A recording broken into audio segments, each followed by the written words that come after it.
Kita beralih ke kasus lain pemirsa, tersangka kasus tudingan ijazah palsu Joko Widodo Roy Suryo mengajukan pra-peradilan terhadap Polda Metro Jaya. Roy Suryo mengajukan pra-peradilan karena mempermasalahkan upaya paksa penangkapan dirinya bersama Dr. Tifa.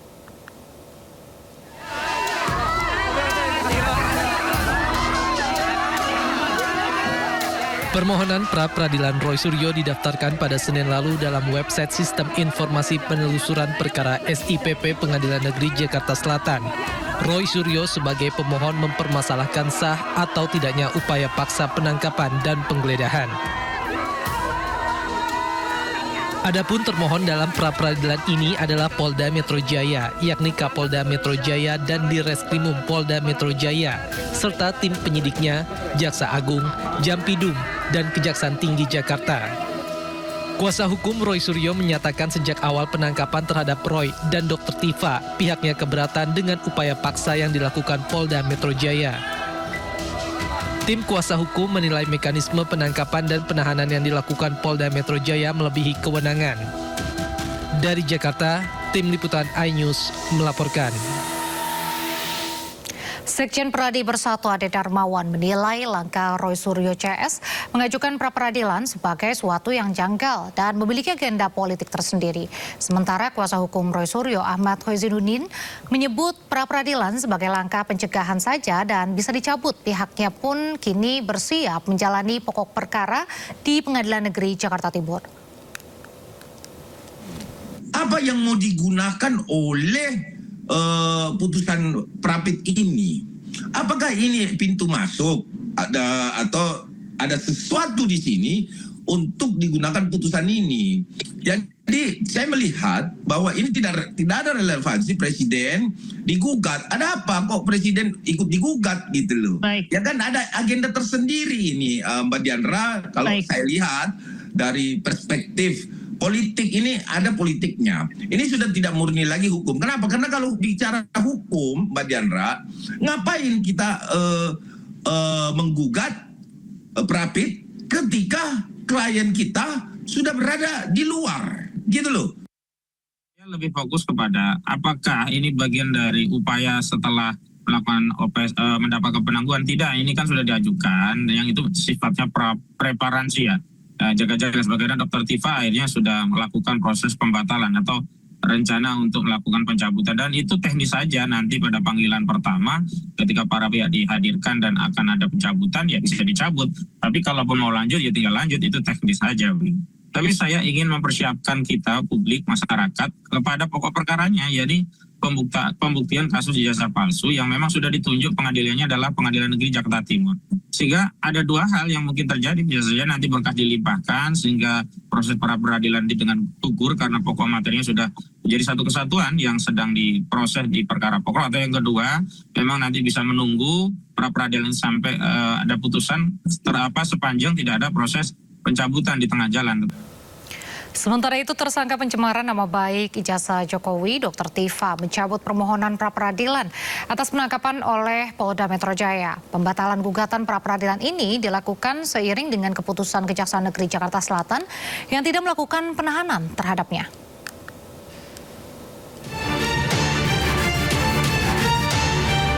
Tersangka dugaan tindak pidana pencemaran nama baik ijazah Jokowi, Tifauziat Yasuma atau Dr. Tifa, mencabut gugatan pra-peradilan atas penangkapan oleh penyidik Polda Metro Jaya. Hal ini ia ungkapkan dalam konferensi pers yang digelar pada Rabu sore. Dr. Tifa menyebut surat pembatalan pengajuan pra-peradilannya telah dikirimkan ke pihak Pengadilan Negeri Jakarta Selatan pada 19 Juni lalu. Pembatalan gugatan dilakukan seiring dengan keputusan Kejaksaan Negeri Jakarta Selatan yang tidak melakukan penahanan terhadapnya, sehingga permohonan pra-peradilan menjadi tidak relevan. Persoalan pra-peradilan, ya, kami sudah memasukkan surat permohonan untuk pra-peradilan, tetapi kemudian mengingat dari perkembangan situasi ya, di mana diputuskan pada tanggal 21 Juni 2026, saya tidak ditahan ya pada saat proses persidangan, maka kami kemudian memutuskan untuk membatalkan surat permohonan pra-peradilan. Saat ini pihaknya bersama tim kuasa hukum akan fokus mempersiapkan proses persidangan kasus dugaan pencemaran nama baik ijazah Jokowi yang akan digelar di Pengadilan Negeri Jakarta Timur beberapa waktu mendatang. Dari Jakarta, Amrina Rida, Sadu Santo, Andri Setiawan, iNews melaporkan.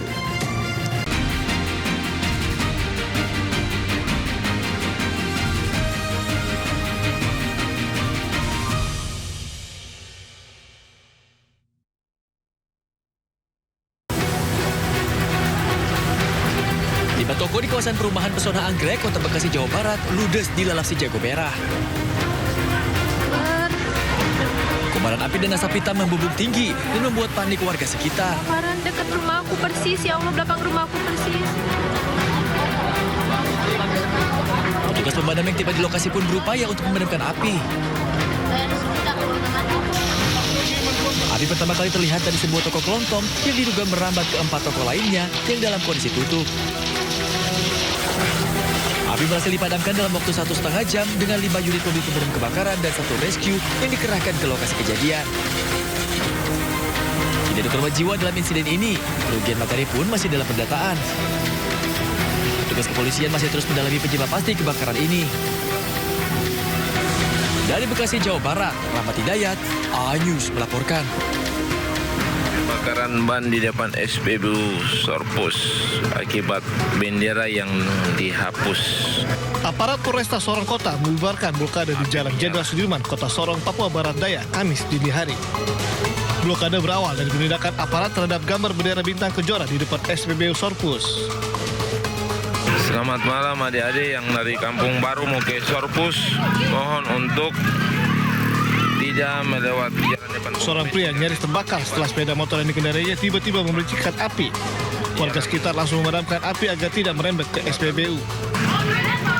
Oleh adik-adik yang tidak dikenal. Sejumlah orang diduga provokator melempari petugas yang sedang melakukan penertiban. Itu ada lambang bendera yang dihilangkan karena tidak sesuai. Jadi atas dasar itu dari masyarakat sana, anak-anak kecil merasa tidak senang karena gambar tersebut dihapuskan. Situasi di sekitar Jalan Jenderal Sudirman berangsur normal setelah aparat disiagakan dan berpatroli guna mencegah gangguan susulan.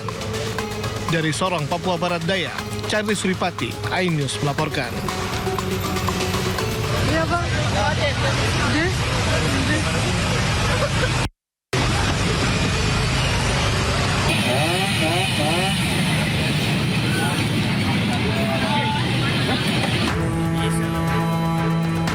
Viral, rekaman video amatir, detik-detik setelah kecelakaan antara truk kontainer dan sebuah minibus di Jalan Poros Turikali, Kabupaten Maros. Kerasnya benturan membuat bagian depan minibus ringsek parah. Sopir minibus bernama Muhammad Adias, 42 tahun, terjepit di dalam kabin kendaraan. Petugas yang tiba di lokasi segera melakukan evakuasi dibantu warga. Korban langsung dilarikan ke puskesmas. Korban dilaporkan selamat dan hanya mengalami luka ringan, sedangkan 3 penumpang minibus lainnya mengalami shock dan trauma. Petugas Damkar dan BPBD Maros juga melakukan pemotongan batang pohon yang menahan kontainer agar truk dapat dievakuasi. Awalnya, kecelakaan terjadi saat sebuah truk kontainer dari Makassar menuju Kabupaten Pangkep menabrak minibus yang berada di depannya sama-sama melaju dari arah bersamaan. Diduga pengemudi truk kontainer mengendarai kendaraannya secara ugal-ugalan sehingga gagal mengantisipasi kendaraan di depannya. Sopir dalam truk itu mengemudikan kendaraan dengan ugal-ugalan. Dia dari arah kemana? Mau kemana? Dari arah yang sama, dari arah Makassar menuju ke Maros. Katanya sang sopir sempat terjepit juga ya, atau gimana? Iya betul. Pada saat dievakuasi oleh pihak kepolisian, dalam hal ini anggota Laka Lantas dengan anggota lainnya, sopir dalam keadaan terjepit setelah kejadian dan Saat ini kedua kendaraan diamankan petugas dan kasusnya ditangani oleh unit Gakum Polres Maros. Dari Kabupaten Maros, Sulawesi Selatan, Wahyu Ruslan, iNews melaporkan.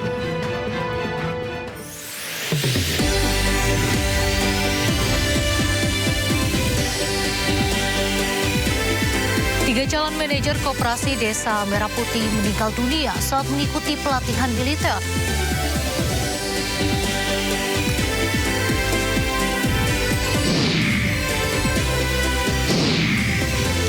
Senat Amerika Serikat meloloskan resolusi untuk diakhirinya perang terhadap Iran.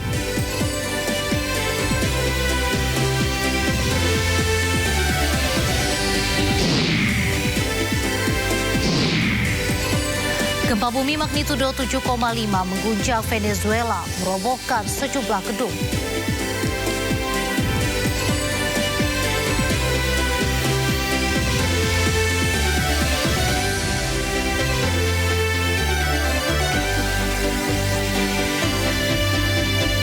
Halo pemirsa, pelaku penyekapan dan penganiayaan terhadap perempuan di Raja Ekek, Bandung sudah ditangkap.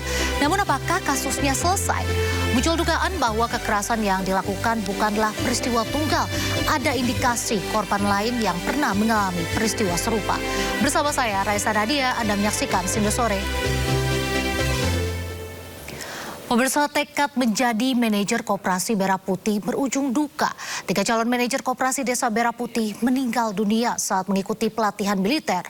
Para korban mengalami serangan panas atau heat stroke hingga henti jantung. 3 calon manajer Koperasi Desa Merah Putih meninggal saat mengikuti latsar militer. Salah satunya Anissa Muyasaroh, wanita asal Lamongan, Jawa Timur, yang mengikuti latsar di Rindam 6 Mula Warman, Balikpapan, Kalimantan Timur.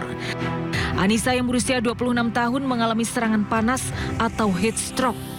Dan perlu digarisbawahi juga bahwa kegiatan yang dilaksanakan ini sama sekali tidak melibatkan kegiatan fisik, dalam artian lebih condong dominan kepada proses belajar mengajar di kelas. Peserta lainnya yaitu Yonanda Muhammad Taufik meninggal saat mengikuti latsar mil Koperasi Merah Putih di Puslatpur Kodiklaktat, Batu Raja, Sumatera Selatan. Kemenhan menyebut Yonanda meninggal usai mengalami henti jantung. Sementara peserta ketiga meninggal 23 Juni lalu, bernama Novia Rahmadani Sihotang. Ia meninggal saat mengikuti latsar mil di Pusat Bahasa Komando Pembinaan, Doktrin Pendidikan dan Latihan TNI Angkatan Udara Jakarta. Kemhan menyatakan akan mengevaluasi pelaksanaan latsar mil.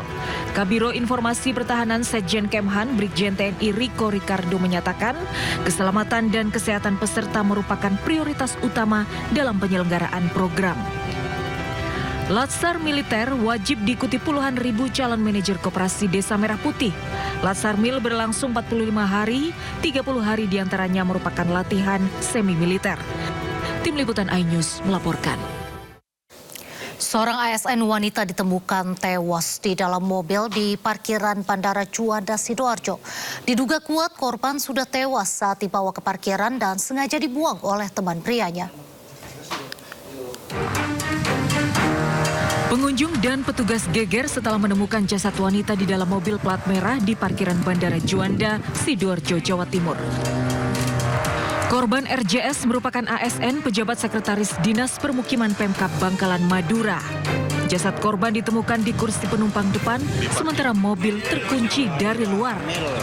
Menurut rekan kerja korban di Pemkab Bangkalan, korban diketahui tidak masuk kerja sejak Kamis pekan lalu. Sementara itu, usai dilakukan otopsi di Rumah Sakit Bayangkara, Sidoarjo, jenazah korban dibawa ke rumah duka di Kelurahan Melajah, Bangkalan dini hari tadi. Menurut keluarga, Kamis pekan lalu korban sempat pamit dan mengabarkan ia sedang berada di wilayah Pujon, Malang. Hari Jumat pun korban masih video call, namun pada Sabtu korban tidak lagi bisa dihubungi. Dari rekaman CCTV, mobil korban masuk ke parkiran bandara sejak Sabtu, namun dikemudikan seorang laki-laki. Diduga kuat saat itu korban sudah meninggal dan jasadnya sengaja dibuang di parkiran bandara. Ternyata ada yang membawa masuk. Ada orang lain yang mengambil tiket dari kursi pengemudi, kelihatan semua ada di situ. Jadi memang sengaja dibawa masuk ke sana, dibuang dan ditinggalkan di sana bersama mobilnya. Pihak keluarga telah menyerahkan CCTV identitas wajah pria yang bersama korban. Dari Bangkalan, Madura, Taufik Syahrawi, iNews melaporkan. Pemirsa, sengketa lahan seluas 2,4 hektar di kawasan Klub di Arjuna, Jakarta Barat kembali memanas. Ahli waris beserta tim kuasa hukum dan GRIP mengklaim jika tanah sengketa ini secara sah merupakan tanah milik ahli waris. Berdasarkan keterangan kuasa hukum, ahli waris menyebut fakta persidangan menunjukkan jika tanah milik PT Arjuna berada di RT 01 RW 02. Namun, lahan yang digarap sebagai bangunan Arjuna The Club di RT 05 RW 03. Menegaskan klaim tersebut pada bulan Juni 2026, pihaknya memasang pelang kepemilikan di 3 titik area sengketa. Perselisihan lahan seluas 24.000 meter persegi ini berlangsung sejak tahun 2013 dan sempat bergulir hingga Bareskrim. Pihak ahli waris berharap sengketa tanah segera tuntas.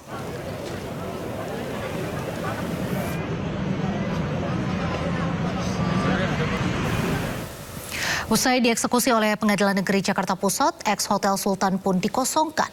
Rencananya pengosongan akan selesai dalam 1 bulan.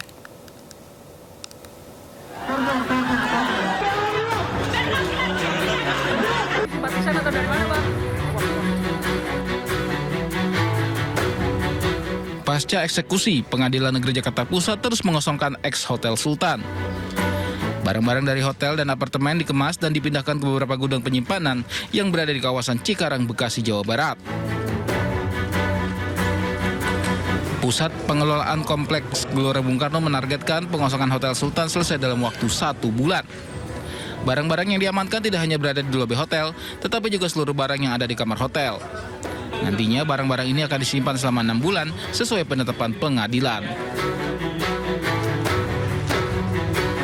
Jangka waktu yang ditentukan oleh pengadilan, yaitu 6 bulan berhitung sejak tanggal berita acara eksekusi tanggal 18 Juni 2026. Jadi memang pemohon eksekusi dalam hal ini Setnek dan GBK tanggung jawabnya adalah menyimpan barang sampai 6 bulan ke depan. Proses pengosongan melibatkan 200 petugas atau yang disebut movers. Tim ini mengepak sekitar 350 hingga 400 kubik barang dari area apartemen.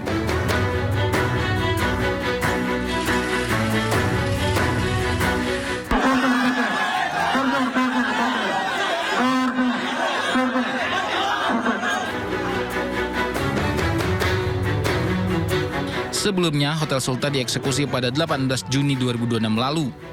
Proses eksekusi sempat berjalan panas, pengunjuk rasa yang menolak jalannya eksekusi melempari aparat yang mencoba masuk untuk menjalankan perintah eksekusi pengadilan. Petugas pun bertindak tegas dengan menangkap 69 orang yang diduga menghalangi jalannya eksekusi.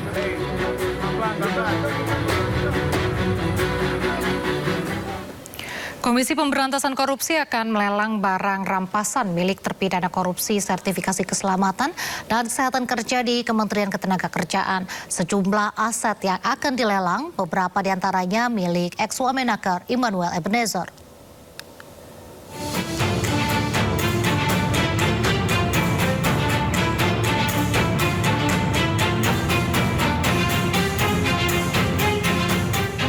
Komisi Pemberantasan Korupsi merampas aset milik ex-Wakil Menteri Ketenagakerjaan Immanuel Ebenezer dan 10 terpidana kasus korupsi sertifikasi keselamatan dan kesehatan kerja di Kementerian Ketenagakerjaan. Perampasan ini merupakan langkah eksekusi atas putusan yang telah berkekuatan hukum tetap yang akan dilelang di Hari Anti Korupsi Sedunia 9 Desember mendatang. Hasil lelang ini akan dikembalikan ke kas negara. Dari 19 mobil dan 6 sepeda motor berbagai merek mewah, beberapa diantaranya milik Noel. Unit kendaraan bermotor roda 2 Ducati Scrambler warna biru coklat dengan nomor polisi B4225S Yuki beserta 1 buah kunci motor warna hitam bertuliskan Ducati dan gantungan kunci warna merah tulisan Ducati Cross. Ini barangnya bisa dilihat.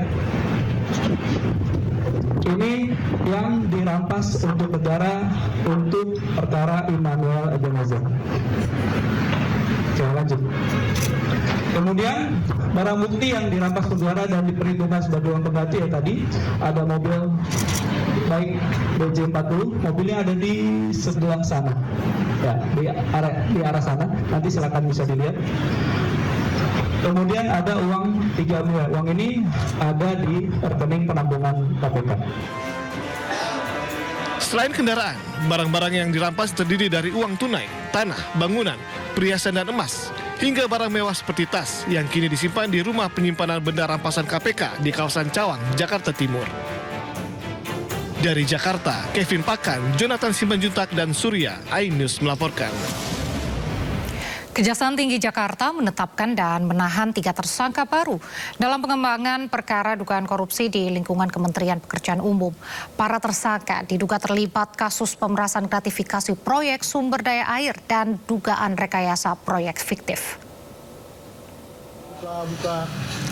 Ketiga tersangka masing-masing berinisial YRW, mantan pelaksana tugas Direktur Irigasi dan Rawa Direktorat Jenderal Sumber Daya Air, serta RW dan JSR yang merupakan Direktur Perusahaan Swasta Penyedia Jasa pada proyek pemerintah. Usai menjalani pemeriksaan, ketiga tersangka mengenakan rompi tahanan dan langsung digiring petugas menuju mobil tahanan untuk dibawa ke Rutan Salemba, Jakarta Pusat. Selain menetapkan tersangka, penyidik juga menyita 2 unit mobil mewah serta sejumlah uang tunai dalam bentuk dolar Amerika Serikat. Perkara dugaan tindak pidana korupsi berupa pemerasan dan atau suap dan atau gratifikasi dan atau penyalahgunaan kewenangan dalam beberapa proyek pada Direktorat Jenderal Sumber Daya Air Kementerian Pekerjaan Umum tahun anggaran 2023 sampai dengan 2025. Sidang lanjutan sengketa informasi terkait permohonan dokumen ijazah Joko Widodo kembali digelar di Komisi Informasi Provinsi Jawa Tengah. Dengan menghadirkan pihak Lembaga Kearsipan Daerah atau LKD Kota Surakarta, Majelis Hakim melontarkan belasan pertanyaan terkait keberadaan dokumen ijazah Joko Widodo saat menjabat sebagai Wali Kota Surakarta periode 2005 hingga 2010. Dalam keterangannya, pihak LKD Surakarta menyebut bahwa lembaganya tidak pernah menerima maupun menyimpan salinan ijazah Joko Widodo sebagai arsip statis. LKD juga menyatakan tidak pernah menemukan keberadaan dokumen tersebut dalam koleksi arsip yang mereka kelola. Dalam agenda berikutnya, Komisi Informasi Jawa Tengah dijadwalkan melakukan pemeriksaan ke KPU Kota Surakarta. Komisi Informasi Jawa Tengah juga akan melanjutkan pemeriksaan melalui peninjauan langsung terhadap pihak-pihak yang dianggap memiliki keterkaitan dengan dokumen yang disengketakan.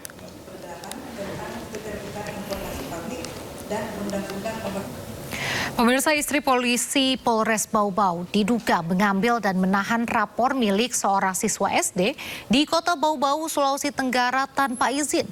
Rapor itu diduga dijadikan jaminan atas persoalan utang piutang yang melibatkan orang tua siswa.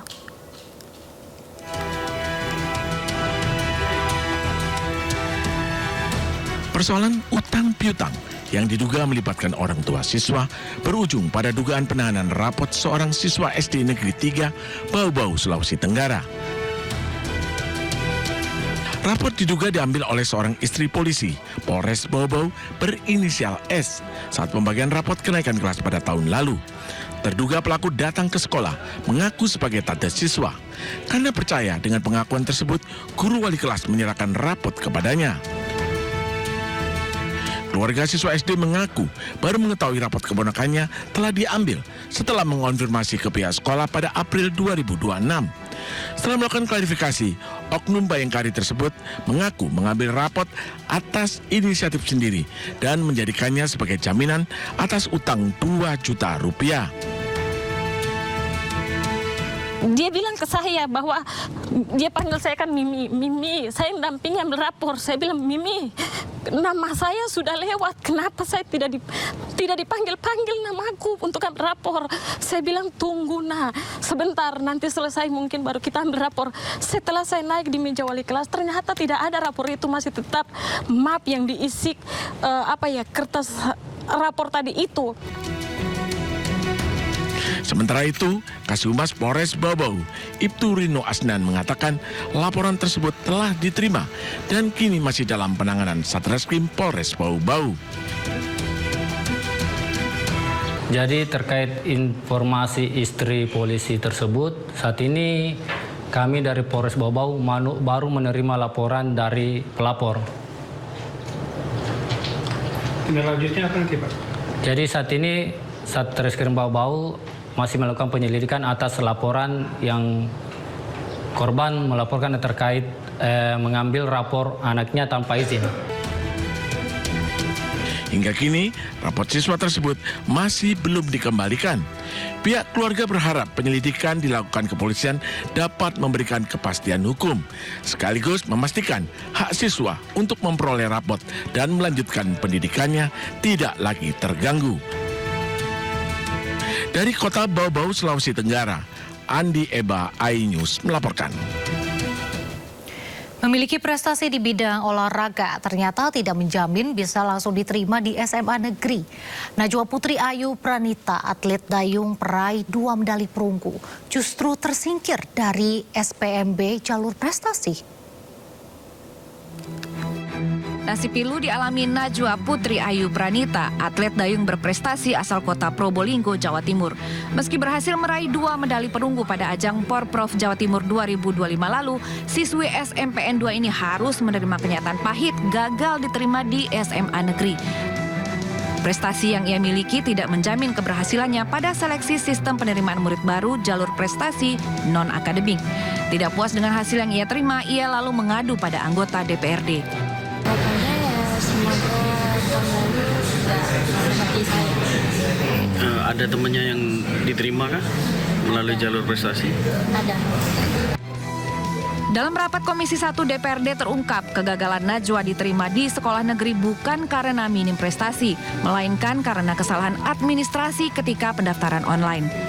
Kita masyarakatnya kan tidak bisa juga ya, yang membuat tidak dikompensasikan lagi di tempat kerja. Ya nanti di mana kan kalau nggak salah sekarang kan ada 3 pilihan.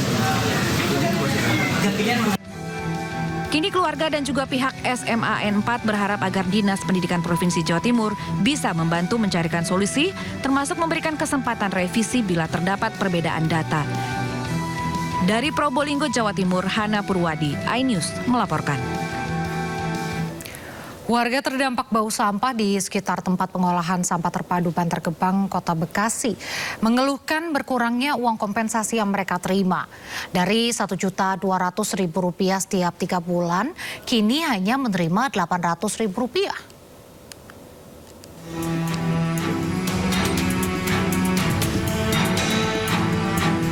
Ramai keluhan warga di 4 kelurahan di Kecamatan Bantar Gebang, Kota Bekasi, Jawa Barat, terkait berkurangnya serta adanya dugaan pemotongan uang kompensasi dari dampak bau sampah TPST Bantar Gebang. Warga yang tinggal di Kelurahan Ciketing Udik, Cikiwul, Sumur Batu, dan Bantar Gebang mengeluh saat menerima dana kompensasi tahun ini. Tidak hanya itu, sejumlah warga juga mengaku diminta menyetorkan sebagian uang kompensasi kepada oknum pengurus wilayah setelah dana masuk ke rekening. 800. Cuman kan saat diambil saldo 50, jadi dapatnya 7,5. Terus dikasih ke partainya 200, jadi dapatnya 550. Itu yang bersih buat ibunya ya. Kurang tahu juga Pak, cuma dari sononya ngambil di ATM ada 800, udah Pak. Dipotong saldo 50. Tinggal 75. Emang katanya dengar nggak itu ada info buat bantuan longsor kemarin? Kagak dengar Pak. Kagak dengar ya. Soalnya kerjanya mau kerja sih Pak, nggak dengerin begitu. Ada duit bulog cair ya udah Pak. Jika pada tahun-tahun sebelumnya, setiap kepala keluarga menerima Rp1.200.000 setiap 3 bulan, kini mereka hanya menerima Rp800.000. Dana kompensasi ini berasal dari pemerintah Provinsi DKI Jakarta dan digelontorkan setiap tahun untuk warga yang terdampak langsung oleh operasional TPST Bantar Gebang. Anggaran sudah diserahkan ke pemerintah Kota Bekasi secara penuh. Terkait adanya dugaan pemotongan, pemerintah Kota Bekasi belum bersedia memberikan keterangan. Dari Bekasi, Jawa Barat, Rahmat Hidayat, iNews melaporkan. Aksi berani sekaligus nekat dilakukan seorang emak-emak di Kabupaten Labuhan Batu Utara, Sumatera Utara. Bagaimana tidak, seorang diri emak-emak tersebut menggerebek lokasi yang diduga lapak sabu.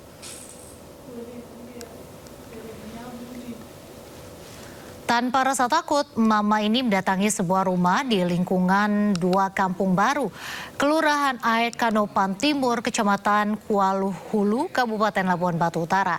Mama ini bahkan menemui sejumlah terduga pelaku penjual sabu dan ada yang tengah menggunakannya. Si Uki di Kampung Baru. Nah, inilah dia pemakai-pemakainya, inilah penjual-penjualnya, pengedarnya di sini. Nah, ini nih. Ini ya.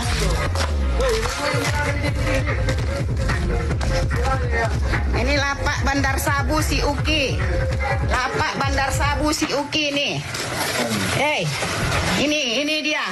Ini tukang menjaganya, penjualnya di sini dibuatnya. Ya, ini sedang nyabu ini. Ini sedang nyabu. Ya. Lapak bandar sabu si Uki. Kenapa si Uki buka bandar sabu di sini nggak ditangkap? Ada apa? Ada apa? Ini tempatnya. Ini tempatnya. Ini gudang si Uki. Pagi, siang, sore, malam 24 jam ini buka. Apa hebatnya si Uki di Kanopan ini? Apa hebatnya si Uki di Labura ini? Hah? Siapa sebenarnya si Uki ini? Bandar sabu. Ini bandar sabu ini.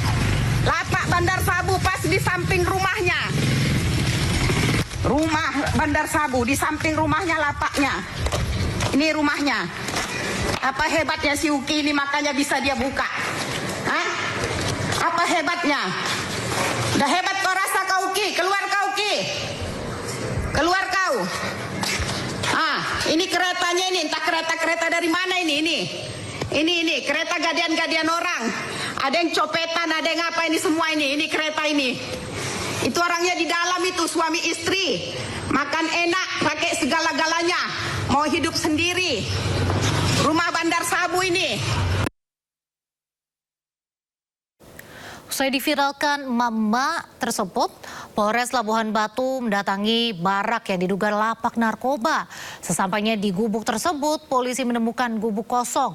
Namun ada jejak bekas pemakaian narkoba seperti alat bong dan lain-lainnya. Tim pun bergerak cepat usai dilaporkan di media sosial oleh emak-emak tersebut dengan lokasi di lingkungan 2 Kampung Baru, Kelurahan Aek Kanopan Timur, Kecamatan Kuala Hulu, Kabupaten Labuan Batu Utara. Setelah itu, barak-barak narkoba pun dihancurkan, juga dibakar oleh petugas. Polisi juga masih menyelidiki nama-nama yang disebut oleh mama tadi pemirsa di media sosial. Atas tindak lanjut petugas, mama tersebut pun berterima kasih.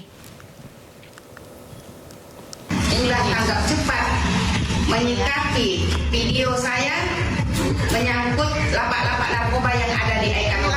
Saya harap tindak lanjut terus, jangan ada lapak-lapak apapun tentang narkoba di Aek Kanopan itu. Demi anak-anak kita, anak-anak polisi juga, anak-anak bangsa. Kasihan mereka korban narkoba. Ini sedang nyabu ini. Tolong Pak Polisi ya, diberantas betul-betul diberantas. Terima kasih.